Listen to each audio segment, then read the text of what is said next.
Let's go! So Max Johnson was phenomenal in plus territory against Florida, but against Ole Miss, he took a step back. So today we are going to dive even deeper into Max Johnson's red zone ability. And on this play right here to Chris Curry, that should have been pass interference, but it wasn't called. So then we get to this 3rd and 8. Now, before we actually show you this play, you're looking at a graphic here, and I'm going to show you 4 different type of red zone mistakes. And we actually start here with this play, where the mistake here was actually the lack of chemistry. So it's 3rd and 8, LSU down by 7, and what Max Johnson does here is he throws an incomplete pass to Trey Palmer, and it almost gets intercepted and taken the other way. And what happens here is Trey Palmer, who is in the slot, who was in and out of the lineup, he was an understudy, obviously, of Justin Jefferson, who was a master at this route out of the slot. So what actually happens here is Trey Palmer runs something called an option route, okay? And the first thing I like from Max Johnson here is that he looks left and actually goes to a second progression, which was a right move. He recognizes the blitz. This is really good stuff for Max Johnson. He's got a clean pocket, and he sees that Trey Palmer's open underneath.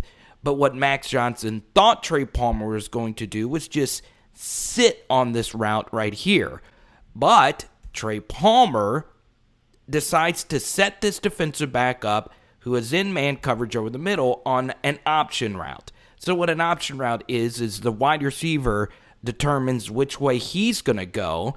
So he can go this way, he could sit, or he can go this way. But Max Johnson thought Trey Palmer is just going to sit right here. So he just chunks it to where he was.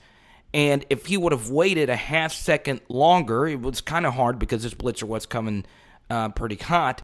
Or if he would have anticipated Trey Palmer is going this way, he would have thrown the ball into this space where Trey Palmer is running. Instead, he threw it to where Trey Palmer was, and it was almost picked off, okay? Trey Palmer likely catches this ball, and if he's able to make this guy miss, he would have been one-on-one versus a safety for a touchdown, or at the very least a first down. And this is a good example of why this is not Max Johnson or really Trey Palmer's fault. It really is just a lack of chemistry. So you see here LSU is in 5-man protection. They're essentially running the same play you just watched right here, and this twist stunt actually gets home. So Mississippi State calls the perfect pressure against 5-man protection, and Joe Burrow's about to get massacred, okay? But look, he is already deciding to throw this football before Jefferson even makes this break this way. So mentally, both of them know that Justin Jefferson's actually going to make this cut. Now, do you see how difficult of a throw this actually is?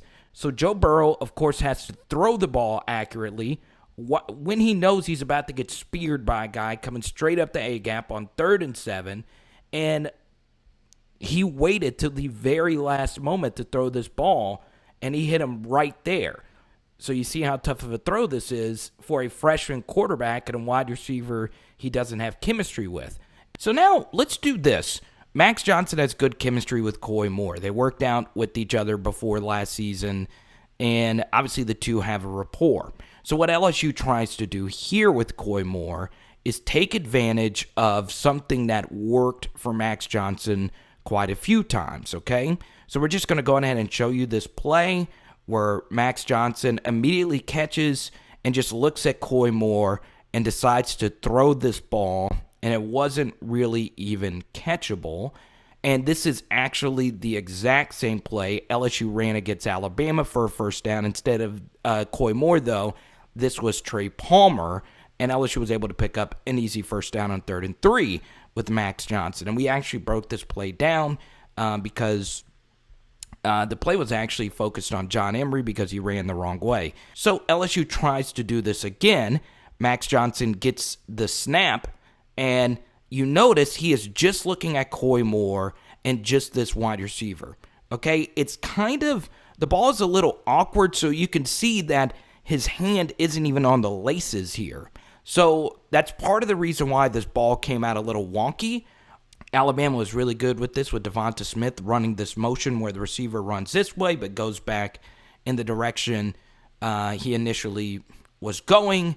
And this is just a tough play for this defensive back to come all the way over here and make this play. But what happens here is number 21 watched a lot of film and was probably told by the coaching staff, if they run this play, you pick this up and let this guy go free. Yes, you did get a little unlucky that Ole Miss actually sniffed this out. The next step, though, is if you see this guy sitting, don't force this ball here. Go to your second option, which was Jeray Jenkins, wide open. Okay? And not only was your second read open, if you would have held on to it, your third read was open for a touchdown as well to Cole Taylor. So you get some bad luck. Still, we need to score a touchdown there because that is a really good play design. And maybe Max Johnson was told in his headset or in a signal or whatever to go on ahead and just throw this.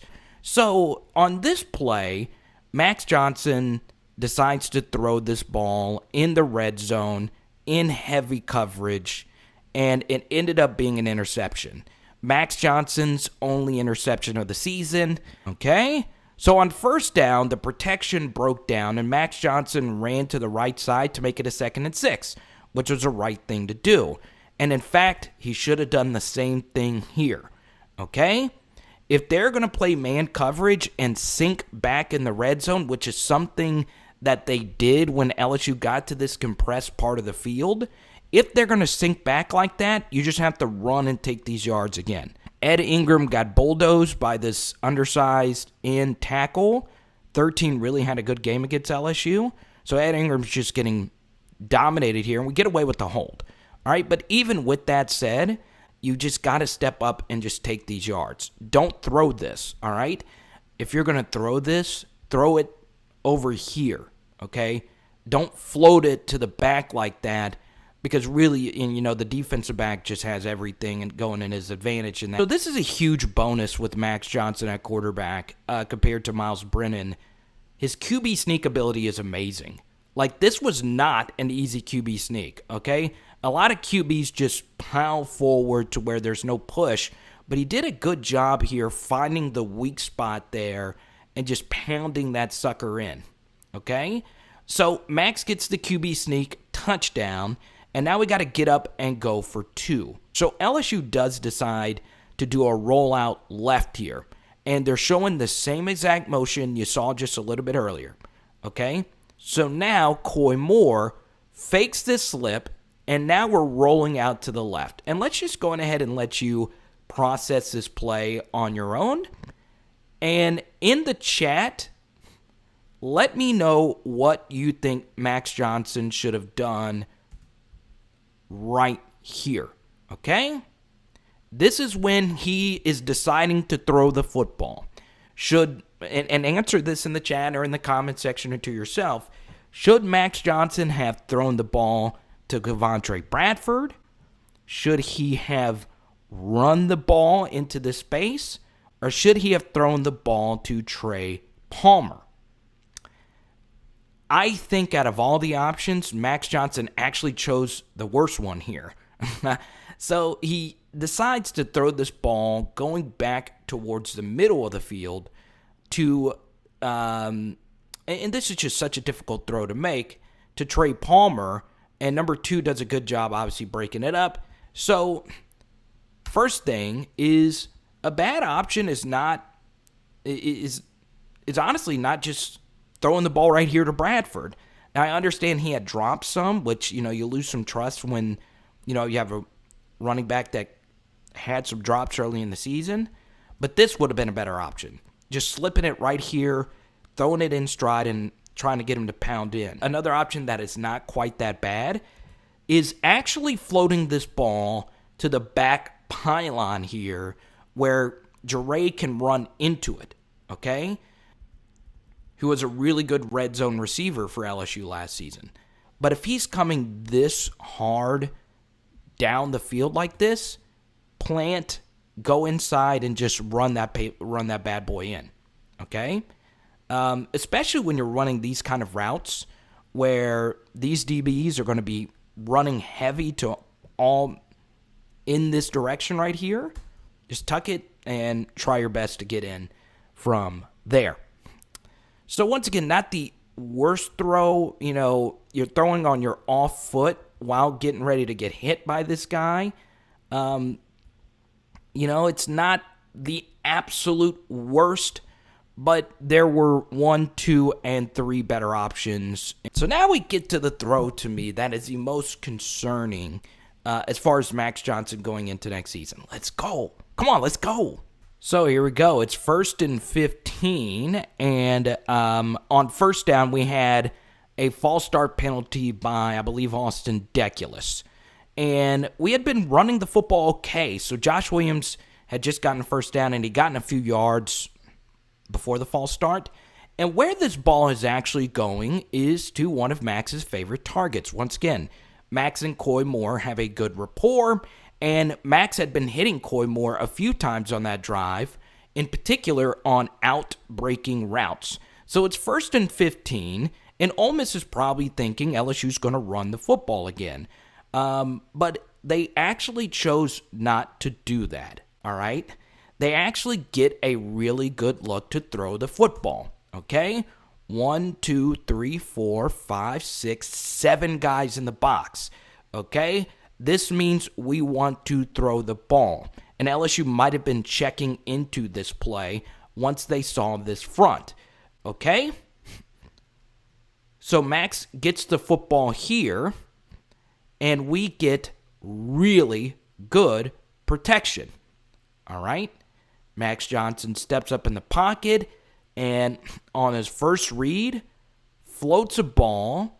It's kind of a duck, and Coy Moore got a hand on it, but couldn't bring it down. Biggest knock from, quarterback evaluators is the lack of a special arm. Now, once again, it just started raining, and it's a true freshman, so this ball is going to be wet, and it can come out a little wonky, all right? So Max Johnson steps up, and what we need Max Johnson to do is fire this football, all right? Clean pocket, but it floats on him, all right? This ball needs to be a rope because as you see from this angle, Coy Moore wide open. This is a yard of separation going to the outside. This ball needs to be on a rope on his outside shoulder, and we need to be catching this for a touchdown. So yeah, first thing, I'm actually going to show you a conversation I had with an offensive coordinator on this throw. He said that Max's footwork was off. Now, once again, I am not a professional QB coach or evaluator, so footwork is something that I'm still learning about at the quarterback position. But he said on his drop here that the ball should have been just released a second earlier.